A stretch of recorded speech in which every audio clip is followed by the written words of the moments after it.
Tu as toutes les preuves que ça va mal dans ta vie, et tu as probablement raison. Mais ça ne veut pas forcément dire ce que tu crois. Il y a un homme dans l'histoire qui a fait exactement cette erreur. Dans Genèse 42, le patriarche Jacob traverse la pire saison de son existence. De 1, il croit que son fils préféré est mort. Ensuite, il y a une famine qui ravage à peu près tout. Ensuite, il a un autre fils qui est pris en otage. Et pour finir, on réclame son dernier fils, son tout petit Benjamin. Et il craque. Personne ne peut lui en vouloir pour le coup. Il lâche dans le verset 36 que toutes choses sont contre lui. Les preuves étaient là et la douleur est bien réelle. Mais Jacob pleurait sur une histoire dont il ne voyait qu'un seul chapitre. Ce qu'il ignorait, c'est que son fils préféré, Joseph, n'était pas mort. Il venait de devenir le deuxième homme le plus puissant de l'Égypte. Tout ce processus qui ressemblait à une accumulation de catastrophes, c'était le plan exact de Dieu pour sauver sa famille et les installer dans les meilleures terres du pays. Ses faits étaient justes, mais sa conclusion était fausse. Et je le sais, c'est toujours le problème dans les temps d'attente. Tu ne vois que les pièces du puzzle qui te font mal. Et tu rends un verdict sur l'amour de Dieu à partir d'un angle qui ne montre pas encore la fin de l'histoire. Mais c'est précisément là où tout semble perdu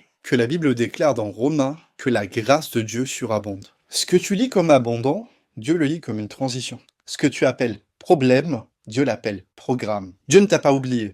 Tu n'es juste pas encore à l'endroit d'où tu pourras comprendre cette saison. Jacob a fini par revoir Joseph, et tout ce qu'il croyait être contre lui est devenu le nom de sa délivrance. Alors est-ce que tu peux lui laisser le temps d'écrire le reste de toute ton histoire? N'aie pas peur, parce que Jésus t'aime beaucoup trop pour jouer avec ta vie. Abonne-toi pour ne rien rater.